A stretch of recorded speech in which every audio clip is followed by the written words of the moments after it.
Nouvelle-Orléans, 7 h du matin. David Bitchler est chasseur de primes depuis 10 ans. Il vient arrêter un fugitif. Aux États-Unis, on compte 1 millier de chasseurs de primes. Totalement indépendants, ils n'ont qu'un seul objectif, capturer les hors-la-loi, morts ou vifs. C'est la bonne adresse. Une unité de la police locale est venue lui prêter main forte. L'équipier de David surveille l'arrière de la maison. C'est cette chambre? Vas-y, dis-lui d'ouvrir la porte. Clifford. Clifford. Clifford. Mets les vêtements. Dis-lui d'ouvrir la porte. Dis-lui juste d'ouvrir la porte.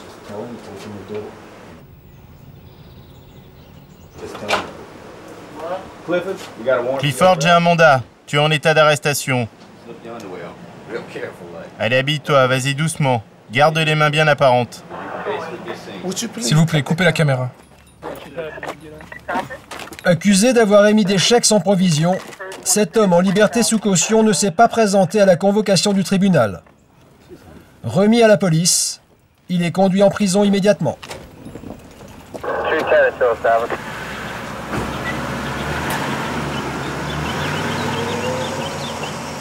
Vous pouvez enregistrer l'arrestation. On va en chercher un autre tout de suite. Depuis 1873, un arrêt de la Cour suprême des États-Unis permet à des particuliers de traquer et d'arrêter des personnes recherchées contre récompense. Cette capture permet à David Bitchler et à son équipier Benny Ripe de gagner 125 $, environ 80 €. Un chasseur de primes, c'est quelqu'un qui ne doit pas seulement traquer les criminels recherchés, mais qui doit aussi veiller à sa sécurité et celle de son coéquipier. Parce qu'on ne sait pas ce qu'il y a de l'autre côté de la porte. On ne sait pas si on va devoir défoncer la porte. On ne sait pas s'ils vont ouvrir. Et dans certains cas, un flingue peut vous attendre de l'autre côté.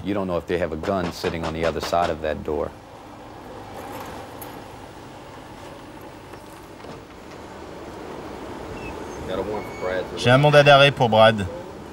Ma définition du bon chasseur de primes, c'est quelqu'un qui garde son sang-froid, qui est un fin limier, qui a du bon sens. Il a trahi sa liberté sous caution et ne s'est pas présenté à la 24e chambre du tribunal.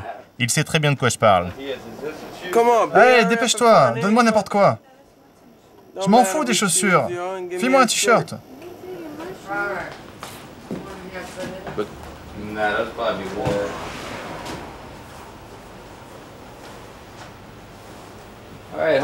Allez chérie, embrasse maman, on y va.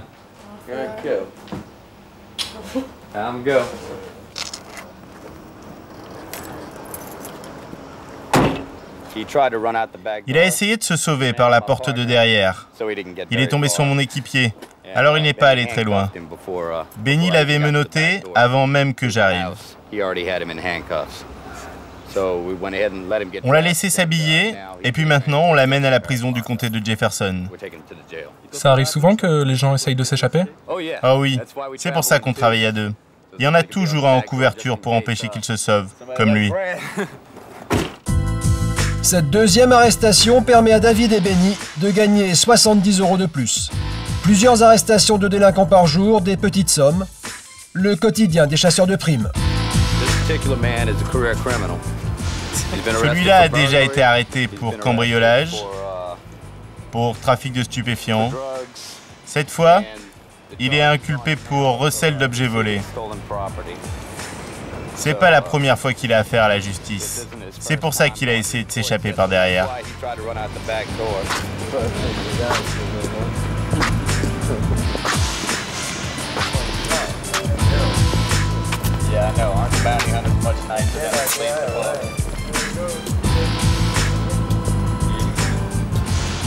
Ils sont déjà venus 2 fois.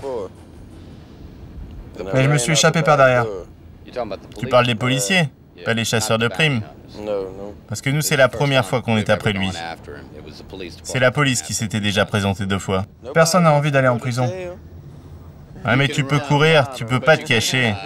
Un jour ou l'autre, on soulèvera le rocher où tu te caches et on te trouvera.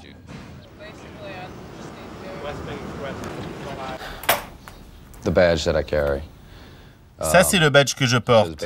C'est mon insigne d'agent d'application des cautions. Et voici ma licence de chasseur de primes, mon permis de port d'armes. Et ça, c'est un Colt 357. C'est mon bébé. Il me sauve la vie et en retour, je prends soin de lui. Comme la majorité des chasseurs de primes, David travaille pour des sociétés de prêt sur caution. Il va falloir à peu près 400 $ pour le sortir de prison. Vous pouvez faire quelque chose? Je verrai ça quand il viendra au bureau. Il connaît notre adresse? Depuis le XVIIIe siècle, la Constitution américaine permet la liberté sous caution, quel que soit le délit ou le crime. Cette caution est garantie par des personnes ou des sociétés privées. Les prêteurs avancent le montant de la caution, moyennant des taux d'intérêt de 10 à 15 %. Fixés par les juges en fonction de la gravité de l'infraction, les cautions varient de quelques centaines de dollars à plusieurs millions de dollars.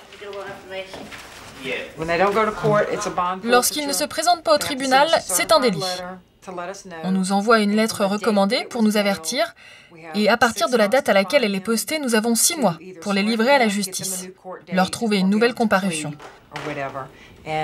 Et si on ne les trouve pas au cours de ces 6 mois, nous devons payer la caution. On les recherche par téléphone, et si on ne les retrouve pas, on répartit les cas aux chasseurs de primes. Et alors ils les cherchent, par d'autres moyens, jusqu'à ce qu'ils les trouvent. La société de prêt réalise un chiffre d'affaires de 36 millions de dollars. Une entreprise florissante, mais à risque. Des dizaines de clients tentent de se soustraire à la justice. Les chasseurs de primes entrent alors en action. Une capture leur rapporte de 5 à 10 % du montant de la caution. Scott Wilkinson, 32 ans, dirige l'autre équipe de chasseurs de primes de la société de prêt. Il vit dans les faubourgs de la Nouvelle-Orléans en compagnie de ses équipiers, sa femme Christina et son demi-frère Ned, 21 ans. Christina s'occupe de localiser par téléphone les adresses des fugitifs. Généralement, on se méfie moins d'une voix féminine. Très bien, eh bien, dites-lui de me rappeler. J'ai besoin de lui parler. Ok, merci. Il est là ou il vit là? Bon, alors il habite vraiment à cette adresse. C'est tout ce que je voulais savoir. Merci. Elle a dit qu'il habitait vraiment là. Tout ce qu'on a à faire, c'est trouver la maison. On circule dans le quartier, on localise la maison, ses accès, combien d'entrées, de sorties. Il s'appelle Daniel, c'est un dealer. Il vit dans le Mississippi, mais il est recherché en Louisiane. On va aller dans le Mississippi le chercher et le ramener. On peut aller n'importe où aux États-Unis, n'importe où dans le monde. Un policier doit d'abord passer par la justice. Il doit avoir un mandat de recherche. Nous pouvons chercher dans la maison de n'importe qui. On n'a pas besoin d'un mandat de perquisition.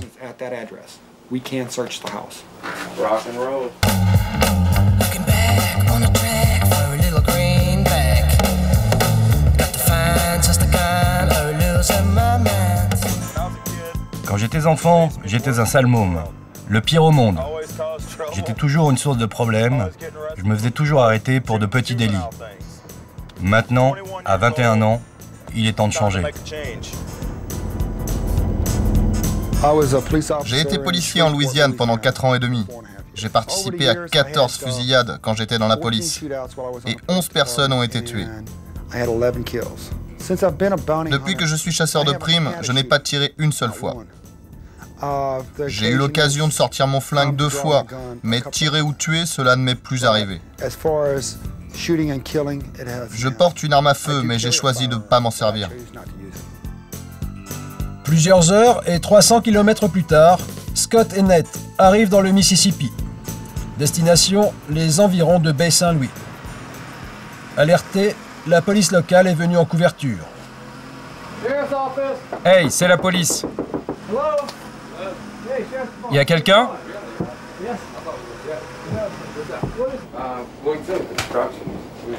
Chasseurs de primes et policiers investissent la maison où est censé vivre le fugitif.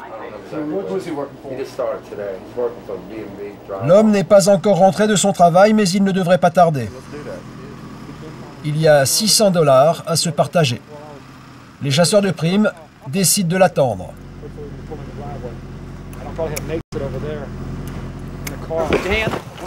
Stop, stop. Arrête-toi tout de suite. Fais 2 pas en arrière. Arrête de bouger. Mets tes mains sur le capot. Tu n'as pas d'arme sur toi? C'est quoi ton nom? Daniel. Daniel? Tu devais rester en Louisiane pour possession de... Ouais, je sais. J'ai raté ma date de comparution au tribunal. Ils ont appelé ma mère. Elle m'a donné le numéro pour que je les rappelle. Ok, mais j'ai un mandat d'arrêt contre toi. Ah, ok.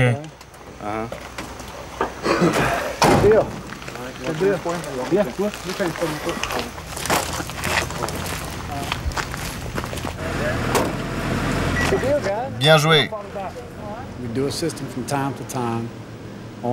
On les aide de temps en temps lorsqu'ils le demandent. Je les aime bien. J'aime bien la façon dont ils aident les polices locales. Souvent, nous savons qu'un suspect est à tel endroit. On y va. Mais nous, on doit s'annoncer. Ça donne le temps au type de s'armer ou de partir par derrière. Les chasseurs de primes, eux, n'ont qu'à s'engouffrer dans la maison. Pas besoin de prévenir. C'est bien. J'aime ça. Le prisonnier est immédiatement dirigé vers la prison de Baie-Saint-Louis. Son transfert du Mississippi vers la Louisiane doit être officialisé dans les règles. Ça fait longtemps que j'ai affaire aux chasseurs de primes. Plus ils sont vilains, plus ils ont les cheveux longs. Plus ils sont barbus, meilleurs ils sont. Comme d'habitude, content de l'avoir attrapé. Ce que je voudrais dire, ça peut pas s'enregistrer. Non, vraiment pas. Il y a bien une expression. Quand tu attrapes un mec, tu as une montée d'adrénaline. Et ça te fait vraiment des sensations. Il n'y a pas de mots pour le décrire. C'est un grand soulagement. C'est vraiment un grand soulagement. On l'a eu, on sait qu'on l'a eu. On l'a eu. On est prêt pour aller en chercher un autre. Si j'avais eu l'argent, j'aurais payé ma caution. Et rien de tout ça ne serait arrivé. Mais je n'avais pas l'argent. Je vis au jour le jour. Je me considère pas comme un grand criminel. Je suis un homme qui a fait des erreurs. Et maintenant, j'essaie de mettre de l'ordre dans ma vie. J'essaie de récupérer ma femme et mes gosses. Je ne suis qu'un travailleur.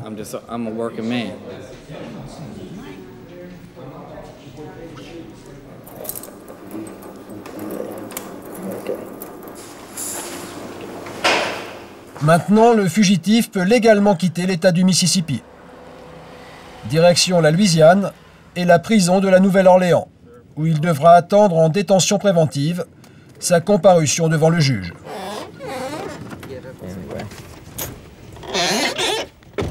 Scott, lui, va chercher l'argent que l'agence de prêt sur caution doit lui verser. Salut Scott. Donne-moi ma paye. Ok, alors tu en as arrêté 2 cette semaine? Ouais. D'accord, donc il y a Daniel et qui encore? Bourgeois. D'accord, avec Bourgeois, on te doit $500, puisque c'était fixé à 5% de la caution, plus $160 de frais, ça fait $1160. Une somme que Scott devra partager avec Ned, son coéquipier. $600, ma plus mauvaise semaine. Mais en moyenne, je tourne à $1000 la semaine. La semaine dernière, je me suis fait $2200. C'est un boulot bien payé. Et à vrai dire, je n'avais pas envie de faire un travail manuel ou de suer pour gagner ma vie. Certains chasseurs de primes peuvent gagner jusqu'à 7000 € par mois. Aux États-Unis, ils peuvent intervenir partout, quand ils veulent, sans aucun mandat. Une véritable police parallèle chargée de retrouver tous ceux qui tentent d'échapper à la justice.